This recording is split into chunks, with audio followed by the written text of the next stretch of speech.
Chers spectateurs RP Média, bonjour. Bienvenue à l'émission de beauté produite par RP Média au bonheur des femmes africaines. Alors aujourd'hui, nous avons pour thème donc le cheveu de la femme africaine. À cette occasion, nous avons invité donc la coiffeuse expérimentée Aïra Desplanches. Bonjour Aïra. Bonjour Maria. Merci donc d'avoir répondu présente à notre invitation. Aujourd'hui, nous pouvons observer un véritable phénomène de la femme africaine et ses cheveux. Donc de plus en plus de femmes africaines ont pris conscience qu'elles ont de très beaux cheveux en mode crépus, naturel, donc on appelle les nappies, donc qui signifie naturel et happy. Donc aujourd'hui, ces femmes entretiennent de plus en plus leurs cheveux. C'est assez contraignant, mais bon, Aïra va nous donner un peu de détails là-dessus. Mais c'est vrai que c'est un phénomène qu'on observe de plus en plus qui nous vient des États-Unis. Donc aujourd'hui, de plus en plus de coiffeuses coiffent les cheveux naturels et ont des techniques qu'elles proposent. Donc avant de commencer là-dessus, nous allons demander à Aïra Desplanches de se présenter et de nous expliquer un petit peu son parcours, parce qu'elle a un parcours assez atypique. J'ai obtenu mon bac pro en restauration, j'ai fait ce métier-là pendant 10 ans. Ensuite, je me suis réorientée vers la coiffure. La coiffure, j'ai toujours eu un pied dedans. Depuis que je suis adolescente, dès que j'ai réussi à faire quelque chose avec à manipuler les cheveux. Et pendant tout au long de ma carrière, même quand j'étais en restauration, j'aidais à coiffer ou je coiffais. Mais je n'étais pas professionnelle. Depuis maintenant 5 ans, je suis coiffeuse professionnelle. Voilà. Donc ça fait 5 ans que vous êtes coiffeuse. Voilà. D'accord. Donc comment est venu le déclic ? De passer de la restauration à la coiffure, c'est spécial quand même. Oui, à un moment j'ai eu un ras-le-bol au niveau de la restauration. Je ne gagnais plus aussi bien. Et même sur le long terme, je ne me voyais pas finir ma vie dans la restauration. Et comme naturellement j'allais vers la coiffure, je me suis dit pourquoi pas devenir professionnelle. Après c'est allé très vite. Dès que j'ai commencé les démarches, au bout de 6 mois, j'ai pu faire ma formation. Qui a très bien, j'ai eu mon diplôme. Ensuite j'ai poursuivi avec mon BP.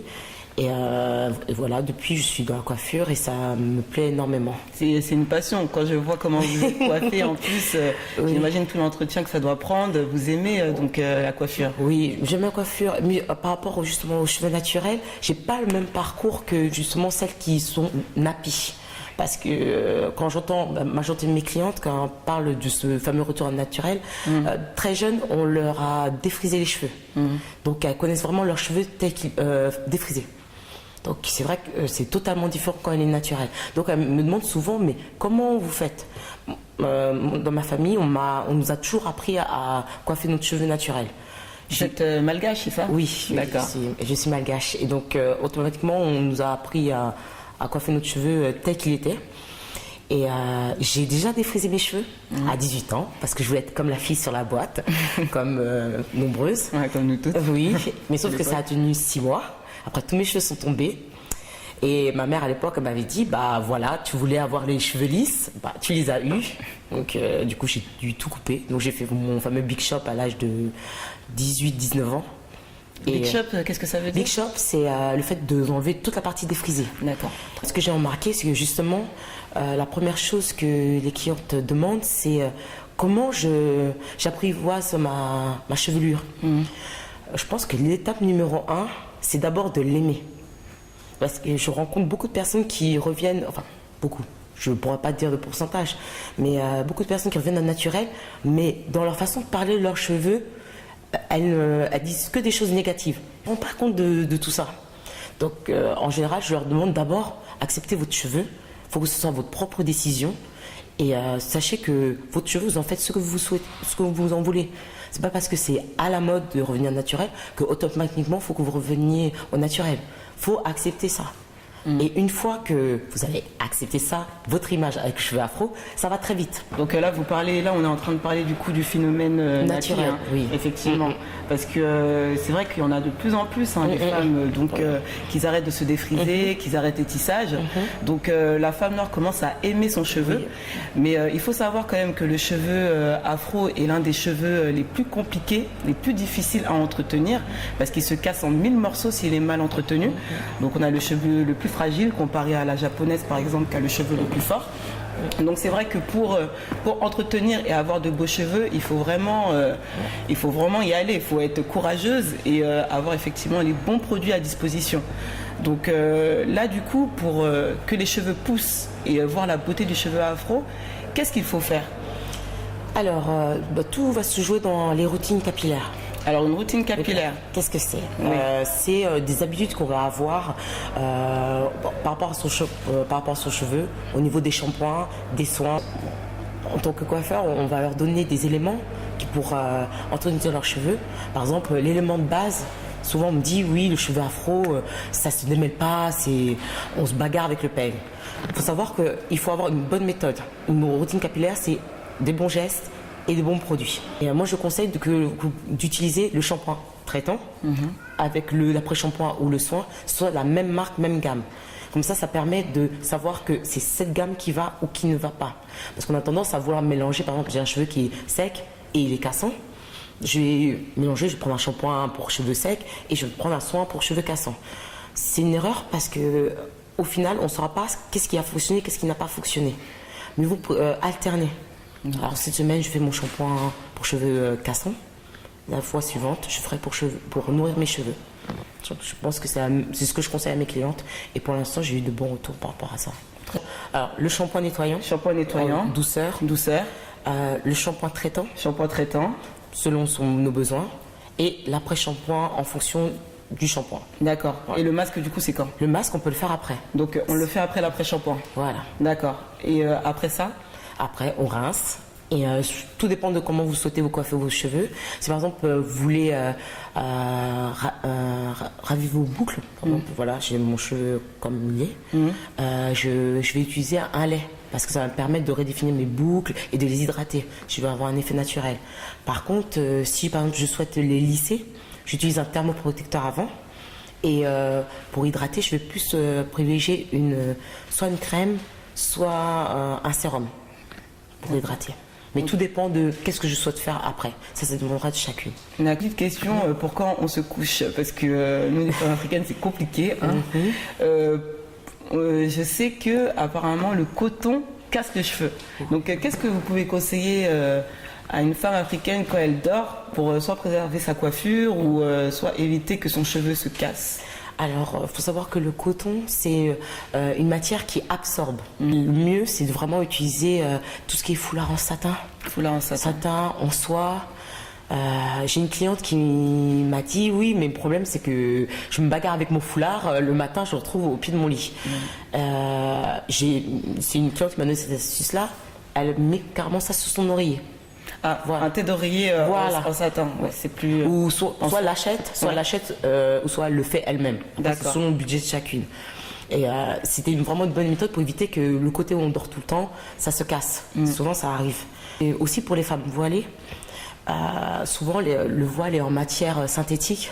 Voilà. Intégrer le foulard en satin dans son voile. Comme ça permet vraiment de protéger le cheveu du frottement. D'accord, pour éviter qu'il se casse. Voilà. Ok, très bien. Alors, merci pour ces informations. Donc, normalement, quand on a une bonne routine capillaire, les cheveux poussent, ça veut dire que ça y est. Oui, surtout si les produits sont bien ciblés.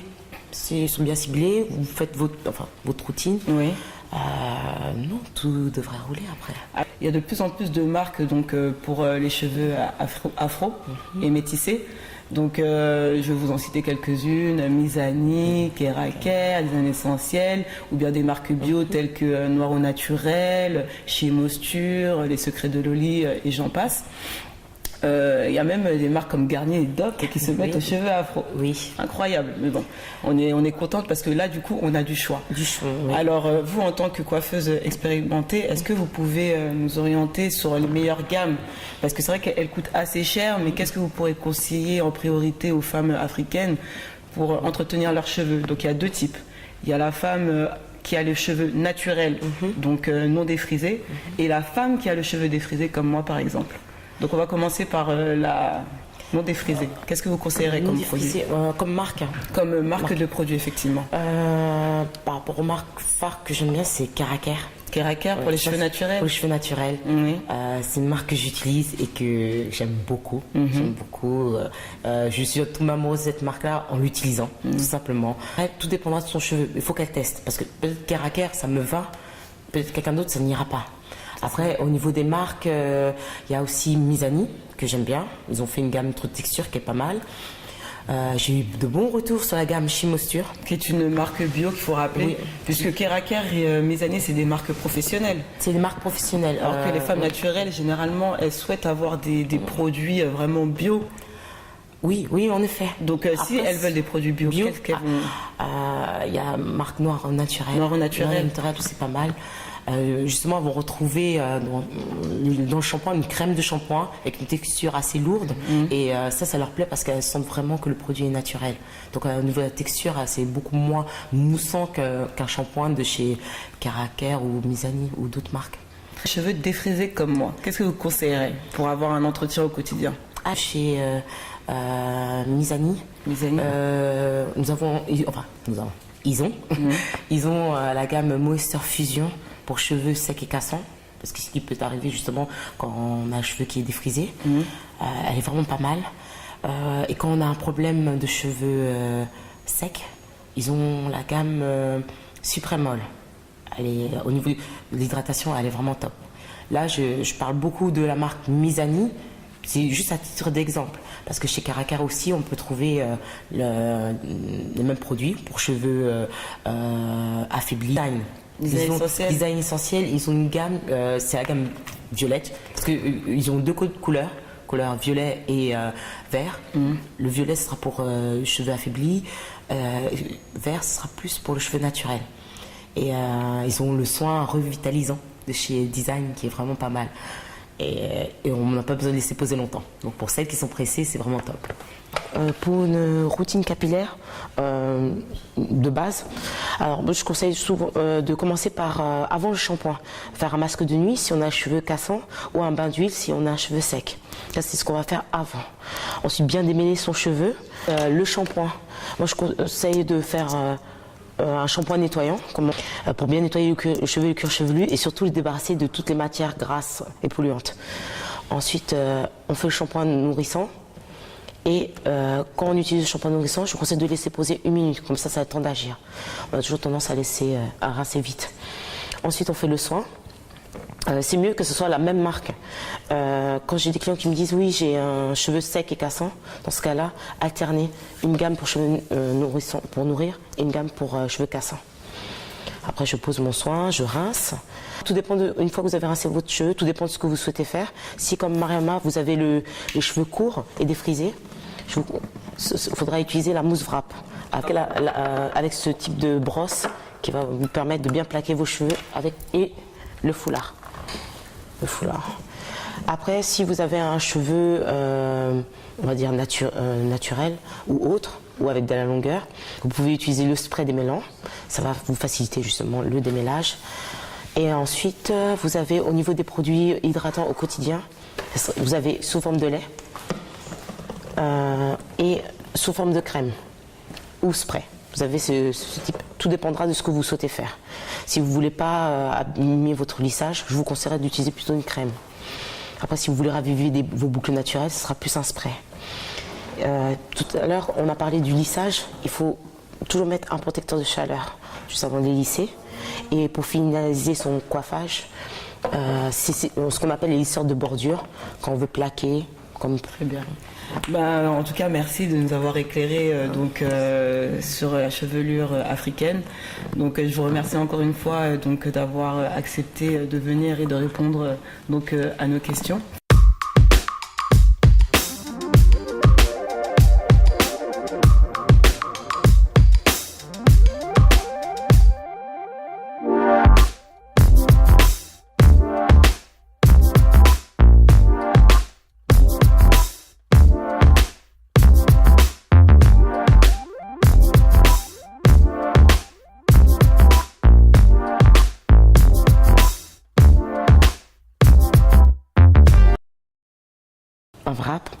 qu'est-ce que c'est le wrap? Le wrap, c'est une technique de coiffage. Ça va permettre, une fois qu'on a fait son défrisage, ses racines, de mettre une mousse sur l'ensemble du cheveu pour l'avoir bien plaqué. Au niveau de l'application, pas besoin de secouer, ça part directement en mousse. Là, je ne vais pas le faire parce qu'on l'a déjà fait, mais c'est pour vous montrer le geste. Donc, on fait une petite pulsion et après, on applique. Et quand on applique, moi, je conseille de faire avec le peigne pour bien répartir le produit, de faire de la nuque et de remonter sur le haut du crâne. Comme ça, s'il y a du surplus de produit, au moins, on peut continuer à le répartir. Une fois qu'on a bien réparti ça au peigne, je conseille d'utiliser ce genre de brosse, ça va aider vraiment à plaquer le cheveu. Là, ça va finaliser le wrap. Et une fois que j'ai fini de faire ça, j'ai juste à mettre ce foulard. Alors, il y a différents modèles. Il y a ce modèle-ci ou même le modèle masculin. Bon, je conseille n'importe quel modèle, mais surtout celui masculin parce qu'il englobe bien la chevelure. Après, juste avant de dormir, je place comme ceci.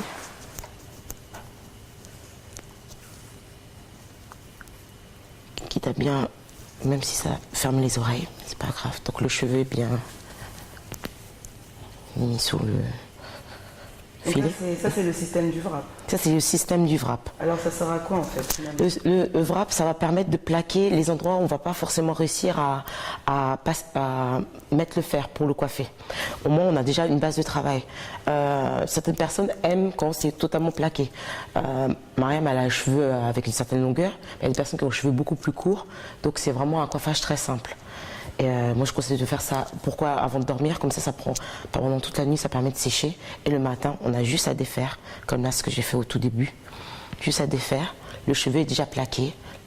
Et là, je vais coiffer selon le style que je souhaite. Soit je garde mon plaquage, ou soit je reprends au fer des mèches devant, ou là où il y a de la longueur.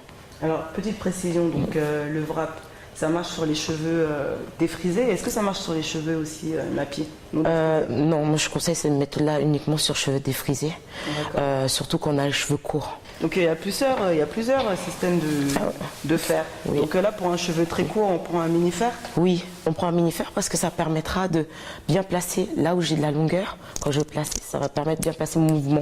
Et surtout, ça va éviter de se brûler parce qu'avec les gros appareils, quand on fait ça sur soi-même, on risque de se brûler les oreilles ou la peau. Attention mesdames, parce qu'on a toujours tendance à en mettre beaucoup.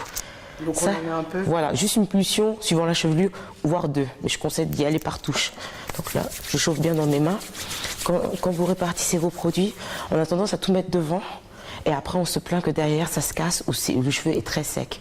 Moi, ce que je conseille, c'est de faire d'abord les pointes, parce que c'est là que ça s'abîme en premier, comme ceci. Je commence par la zone arrière, au milieu, et là, je fais devant. Et ça, c'est amplement suffisant. Voilà, j'ai déjà une brillance due à la mousse que j'ai utilisée avant. Et là, j'ai mis mon sérum. Pas besoin d'en mettre plus. Une fois que j'ai fait ça, en fait, là, je vais vous montrer une façon de faire. Donc, c'est mieux de faire des séparations, comme ça, on s'y retrouve. Sur des cheveux courts, j'utilise des petites pinces. Ça, c'est des pinces qu'on appelle en coiffure des pinces de coupe. Et je trouve que c'est pas mal pour. Donc là, alors, il faut faire attention parce que souvent, on s'aide du miroir et on a tendance à faire l'effet inverse. Donc, faites une mèche test sans allumer votre fer à lisser pour voir déjà si vous avez pris le mouvement. Moi, ce que je conseille, là, on va faire un cil simple. Donc, le plus facile. Hein. Le plus facile. On ne va pas chercher à faire des boucles et des anglaises. Donc là, hop, j'applique et je prends mon temps. On a toujours tendance, quand on est pressé, à passer très vite sur la mèche. Donc du coup, on n'a pas une belle forme, on est obligé de repasser plusieurs fois et au final, on n'a pas un joli mouvement. Ça prend combien de temps en moyenne de faire ce type de coiffure? En coiffage, moi je vous conseille de le faire au tout début, un dimanche ou une journée où vous êtes tranquille. Après, c'est soit on fait tout devant, ou on commence derrière. Ou commencer derrière. Mais moi, je conseillerais de commencer par devant. Généralement, il est conseillé d'utiliser le fer combien de fois par semaine? Parce que ça casse les cheveux à cause de... Oui, parce que même si on a beau mettre les meilleurs protecteurs du monde, il faut... non, c'est une fois par semaine. Donc pour avoir un bon fini, parce que une bonne finition, puisque moi, effectivement, tous les jours, enfin, tous les jours je n'ai pas à le faire, mais généralement je me coiffe très souvent de cette manière. Et des fois j'ai un peu du mal à avoir de très belles ondulations vers la fin. Comment faut faire avec le fer? Alors c'est toute une question, tout est dans le poignet. Il faut s'entraîner. Que le cheveu court est très, très à la mode ces derniers temps et c'est classe entre guillemets.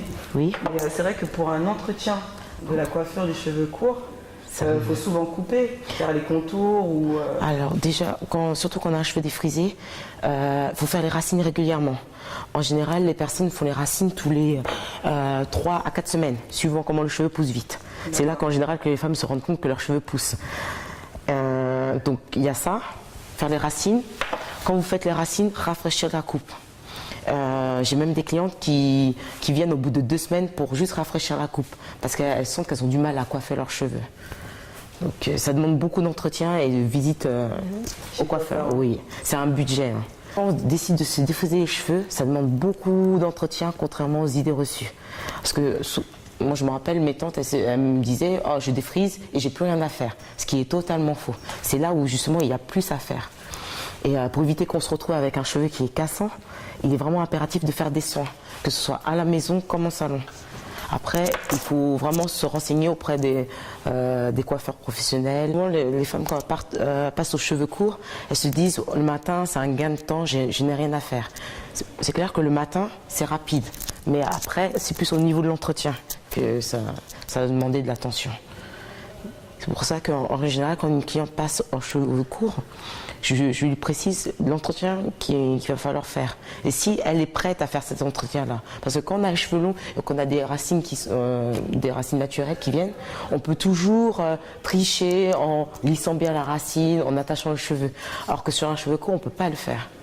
Quels conseils vous pouvez donner en plus donc aux femmes adeptes des cheveux courts? Des cheveux courts, de faire leurs soins. De s'orienter vers un coiffeur qui va pouvoir bien les entretenir, ça c'est vraiment important, et surtout d'avoir les produits adaptés, et de faire ça, de tester, que ce soit au niveau des shampoings, des soins, même des nouvelles gammes. Si par exemple vous avez entendu parler d'une nouvelle gamme et que votre coiffeur a les produits, demandez-lui à savoir si ça peut correspondre à votre cheveu et le tester, parce qu'au final c'est là que vous ferez des économies. Les ateliers, ils ont pour but de permettre aux clientes de faire le tri de tout ce qu'elles voient sur Internet, les blogs, pour vraiment avoir un avis professionnel. Et on leur donne des astuces. On leur donne des astuces par rapport à leurs cheveux. Et chaque atelier a un thème. Donc elles peuvent s'inscrire en fonction du thème, si le thème correspond à leurs attentes. Et à la fin de chaque atelier, pour celles qui le souhaitent, on leur fait un diagnostic personnalisé. Aujourd'hui, on voit que la femme africaine prend de plus en plus conscience qu'elle a un beau cheveu. Donc, elle met de plus en plus de temps et d'argent pour s'embellir, améliorer la beauté de son cheveu. Donc, c'est vrai que c'est une dizaine qui des personnes comme Aïra qui fait ce type d'atelier. Donc, pour enseigner au maximum, donner les bonnes techniques et notamment diriger sur je tiens à vous remercier parce que j'ai déjà assisté à un de vos ateliers et c'est plutôt précis, détaillé.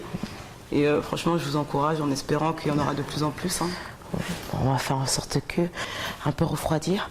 Ça, c'est une technique que j'ai, c'est qu'on laisse toujours refroidir un peu. Parce que si le cheveu est trop chaud, après, quand on passe le peigne, le cheveu il est mou. Alors, on attend un peu. On attend un peu. Là, je vais commencer là où j'ai commencé. C'est-à-dire là. Voilà, comme ça. Du coup, même si c'est pas parfait, c'est votre pointe, si la pointe est bien définie, voilà, ça se place tout seul. Et ce genre de peigne, on peut trouver facilement. Donc ça, je peux le refaire moi-même, toute seule, devant mon miroir? Oui, ça, on peut le refaire. Mais comme je dis, il faut toujours commencer avec un fer non allumé. D'accord. Pour avoir le coup de main. Et ça prend combien de temps en général? Alors les clients m'ont dit en général elles mettent peut-être une demi-heure. Une demi-heure? Une demi-heure au début, ce qui est normal quand on ne sait pas. Mais en général, elles font pas tout ce que je viens de faire. Elles vont faire que le dessus. Si elles n'ont pas le mini-fer, elles vont prendre leur grand fer et juste s'occuper des mèches qui sont dessus. Comme là, le wrap a tout plaqué, elles ont juste à travailler. Voilà, c'est tout. Et tandis que ce mèche-là, ça prend 10-15 minutes.